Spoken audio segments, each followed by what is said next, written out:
All right, for more on this, we're also now being joined by correspondent Susan Tehrani from New York. Susan, thank you so much for joining us. Something that was feared all along, something that the United States had warned Israel to brace itself for, has now happened. Susan, what is the word on this? In what way is the United States looking to get involved in this or assist Israel? Right. Well, President Biden has been meeting with his war cabinet in the Situation Room since this afternoon, cutting short his weekend vacation. We do know that the United States has shot down a number of Iranian drones. We don't know where in the Middle East that has happened, but we've also learned that from the IDF spokesperson that about 200 interceptions or so have been made on the part of the IDF in Israel. So yes, definitely a very tense situation, something that was unexpected, notably from Iranian soil to Israel. For the first time, as Jody mentioned, this has happened. And this is something that Israel said would merit a very heavy response.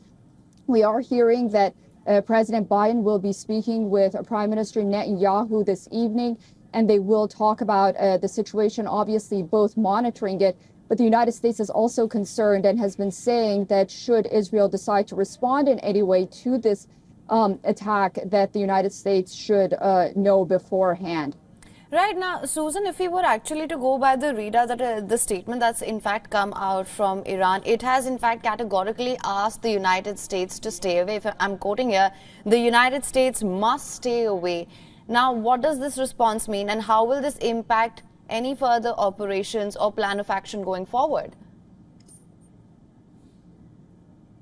Well, the United States has made clear that it will stand in defense of Israel regarding any Iranian attack. And we already know that Iran has intercepted a number of drones on Middle Eastern skies. So how Iran decides to respond to this is yet to be seen.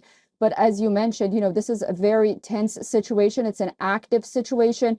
We still haven't heard officially from the White House. It's yet to be seen. We did hear, however, from the Iranian side through their mission here at the United Nations on the platform X that according to them, they claim that this operation is over. Now, we don't know if more missiles, drones, or any other attack is expected on the part of Iran to Israel, or it still hasn't reached Israel.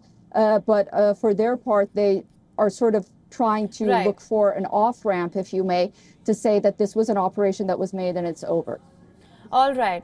Well, Susan, thank you so much for joining us with the latest on that. Do stay on with us. We're also now being joined by Mr. Alan Burstein, visiting assistant professor, Israel Institute Fellow and at Department of Political Science, University of California. Thank you so much for joining us on the show, Mr. Burstein. Of course, this is something that Israel was asked to brace itself for in the week prior as well. What do you make of the attack and in the manner in which it has been conducted? Thank you for having me. I think that Iran has tried very hard to figure out over the last 2 weeks since the attack in Damascus, how on the one hand to carry out an attack that would come from Iran itself, on the other hand to be able to then say to the UN, like it said, and as far as we're concerned, we're done. The attack sending, they say, as you said, between 400 to 500, let's just say airborne things, missiles, drones, rockets, but at the same time, they caused minimal damage in Israel. So Iran, on the one hand, can say it retaliated. On the other hand, theoretically can say, and now we're done. We have not escalated the region to a much higher level of war. If Israel retaliates, then Israel's the one who's done that. I think that is what Iran was focused on. And I think it was largely successful in trying to give that message, saying it retaliated, but also saying, and we're not the ones who escalated to a regional war.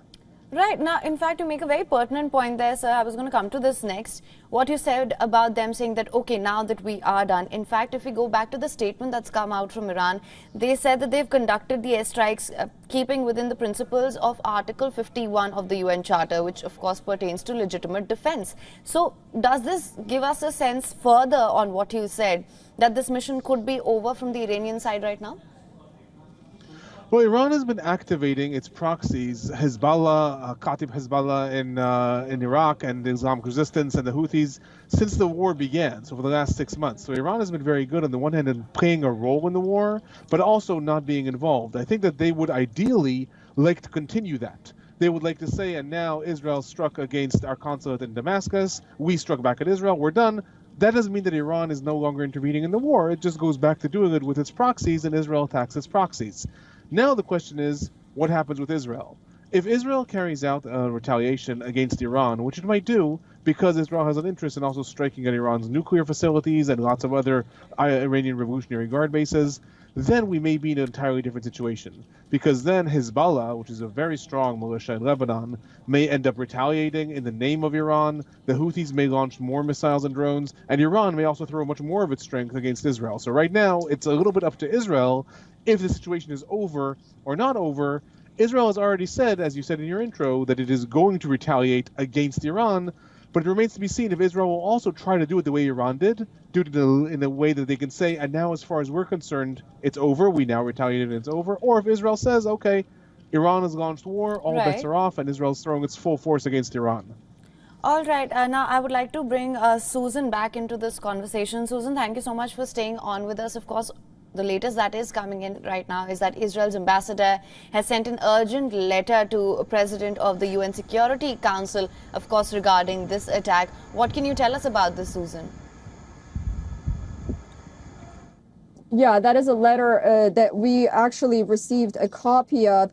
He's calling on the president of the UN Security Council to hold an immediate meeting for council members to condemn Iran's actions and designate Iran as a terrorist.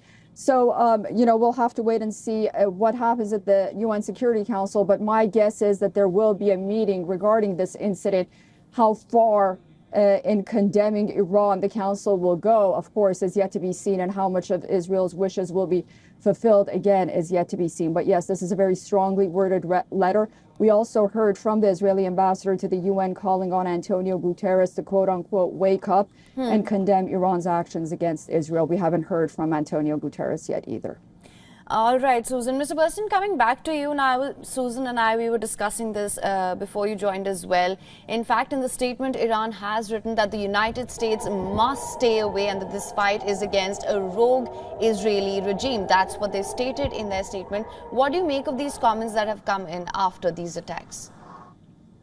So I think one of the things that Iran has wanted to do is avoid an escalation with the United States. It is simply not in Iran's current internal interests, and everything is done based on internal interests at the end of the day. The United States does not want to get into a war with Iran either, because it's an election year in the United States and President Biden does not want that. So a lot of things are governed by the internal interests. Iran wants to show its population that it is supporting Palestine, supporting the Palestinians, fighting Israel, but does not want to escalate the situation with the United States. One of the things that we saw is when one of its militias carried out the attack against the U.S.-based Tower 22 and killed 3 U.S. service people, Iran all of a sudden told all its proxies, stop attacking the United States. Even though Iran was the one who was telling them to attack the United States, they then told them stop. So Iran would like to keep the United States out of this simply because it's not in their current interest. They can't afford an all-out war with the United States. They think that that will be bad for them internally and for the economy. They hope to create a situation where right now what we're going to see is the U.S. pressuring Israel to not retaliate against Iran. And therefore, if Israel does retaliate against Iran, then Israel is going against what the U.S. wants. And then the U.S. might say, okay, you know what, then you're on your own. Then we're not part of this. That's what they're hoping to achieve by making these messages saying, we're done. And also, we warn the United States, it has nothing to do with you. You can avoid this war in the United States. They're trying to create a situation where the United States doesn't want the war. And if Israel does launch the war, then it's Israel's war. It has nothing to do with the U.S. Right, we've heard similar statements that came out of the United States with regards to their operations in Rafah as well. Now, that being said, would you say the ball is now in Israel's court and really it is now up to Israel as to how it chooses to react to this attack? Absolutely. At the current point, the war in Gaza is completely stalled. Israel has been saying that it's going to invade Rafah for over a month and has not, whereas Israel has also said that it's going to deal with the situation with Hezbollah, and right now the situation is frozen. And right now the war is completely stalled as far as Israel is concerned. And the big question is this going to be where Israel pivots? Where Israel comes and says, okay, Now there's open war with Iran, and it's a different war. It's a regional war. It's now spreading throughout the Middle East. Israel can do that if it launches warplanes that go and attack Iranian bases in broad daylight and makes public statements about the fact that it's going to now get retribution. That's one avenue. Another avenue is that Israel can try to make its retaliation, which will come more limited. It can do like Iran. It can send a couple of missiles, manage to hit maybe some Iranian bases, and then say, okay, and now we're done. And now we're done. Iran, if you want to escalate, that's fine. But I keep it at that level. So it's entirely up to Israel. The war cabinet is meeting right now. We will see.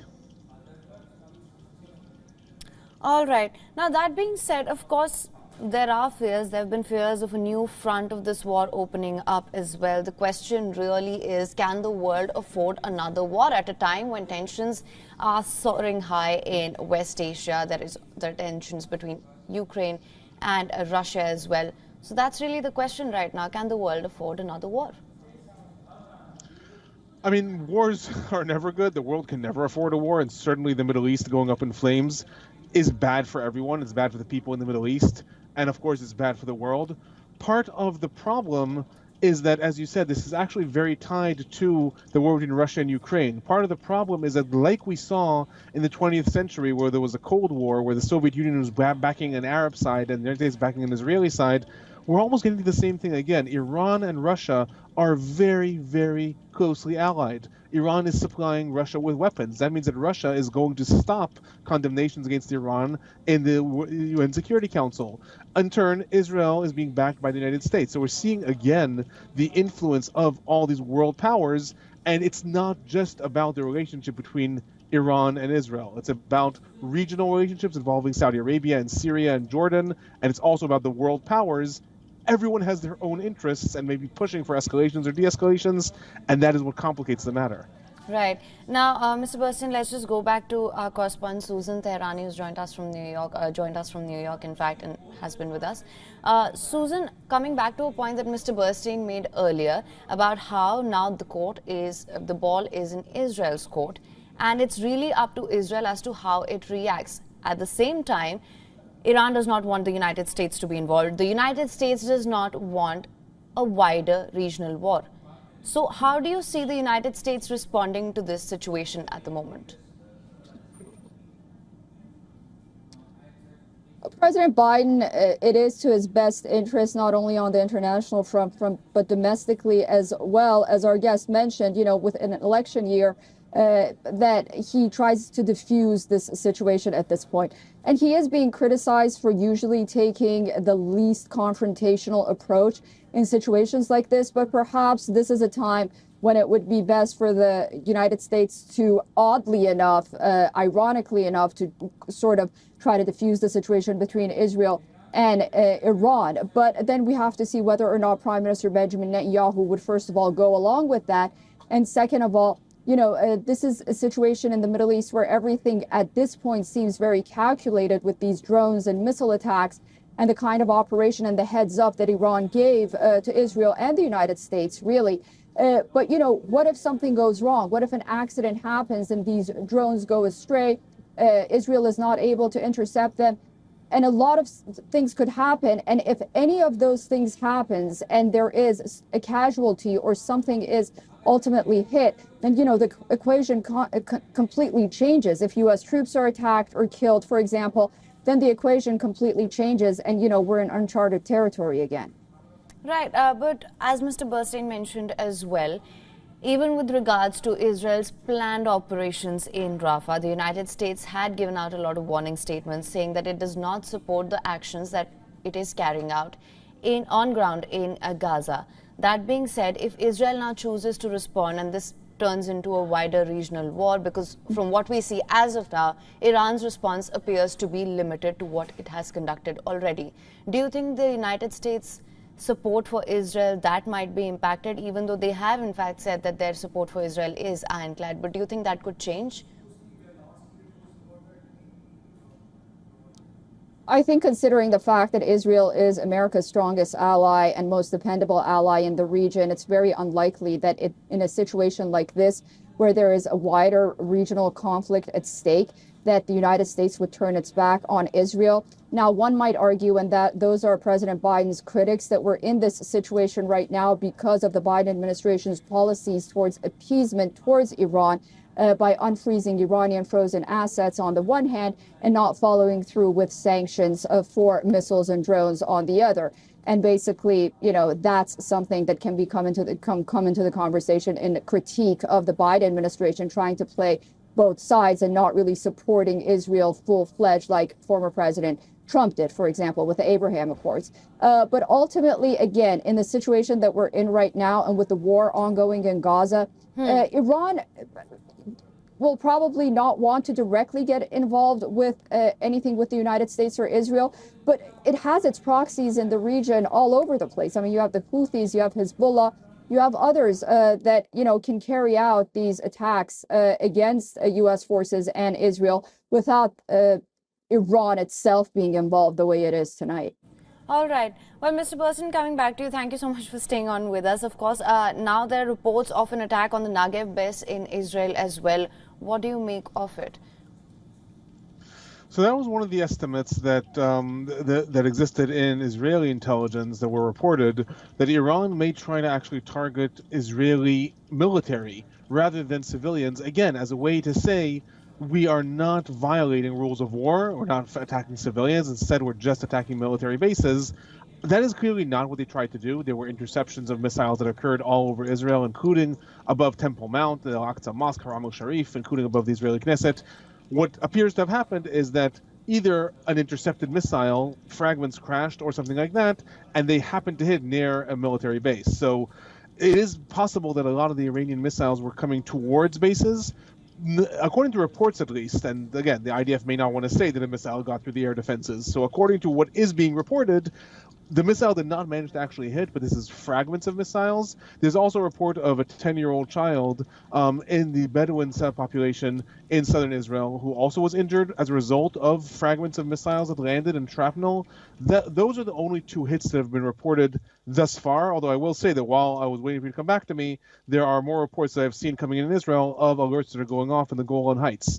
That does not mean it's another attack from Iran. That could also mean the quote-unquote regular missiles and rockets that are sent by Hezbollah almost every night, but that remains to be seen. All that we know is that right now there's more rocket and missile sirens going off in the Golan Heights up north.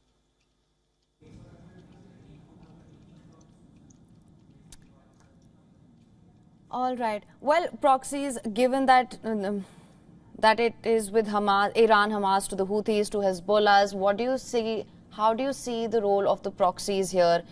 What do you think will happen going forward? How do you think the situation will pan out going forward? So, again, it depends a little bit, like we said before, on Israel's response. Right now, the situation theoretically could be over. Israel could not retaliate to Iran. And then what we'll see is pretty much the same thing we've seen in the last 6 months. We'll see the Houthis continuing to attack Israeli and the U.S. and the U.K. ships in the Gulf of Aden and the Red Sea. We'll see the continuing war with Hamas, Israel and Hezbollah having this limited war. So that's one option. The other option, that's one extreme, let's say. The other extreme is that Israel launches a full-out war retaliation against Iran, in which case we will probably see Hezbollah getting involved and we'll see Israel bombing Lebanon and possibly even invading Lebanon. That's the other extreme. Probably most likely what we'll see is something in the middle. We'll see Israel carrying out a measured retaliation to Iran, the same way Iran carried out this retaliation, but did not break the bank, so to speak. And then, depending on, as your correspondent said, depending on the damage that is done to Iran, like now, one of these missiles could have hit the Israeli Knesset or hit a school and it would have been a game changer. Depending on the damage that's done to Iran, we'll either see Hezbollah and other militias in Syria and Iraq wake up and launch full-out escalations with Israel also, or we'll see this continuing low-level escalation going up and up and up every time a little bit until either there's a truce and a ceasefire reached in Gaza, or there's a spark that leads us to all-out war. So this may be the spark. Right now it remains to be seen if this was it or if this is just another level. All right. Well, Susan, before we wrap this up, just wanted to come back to you once and just try to understand how things have transpired. the way everything has progressed, beginning from Iran's announcement that it would respond, and to now these drone attacks, to Biden then cutting down his Delaware trip as well. Would you say that the things have transpired on predicted lines? There were warning statements that had come in all through the week. Would you say that that's what's happened? I mean, we're really in the middle of the attack right now at this point. It appears what U.S. intelligence officials are reporting right now that the heavy drone attacks and missile attacks that were going into Israel, those have subsided, but we don't know if they're completely over yet or not. And ultimately, again, once tonight is over, or perhaps early tomorrow morning, then we'll get a picture of what really happened and how Israel would want to respond. But it was interesting that Iran really telegraphed what it wanted to do in the lead up to this. And the United States and Israel, of course, they had their own intelligence as well. And this was expected. But again, you never know if this was a deviation. Something else might happen again from other Israeli borders than, what is coming from Kermanshah, Iran.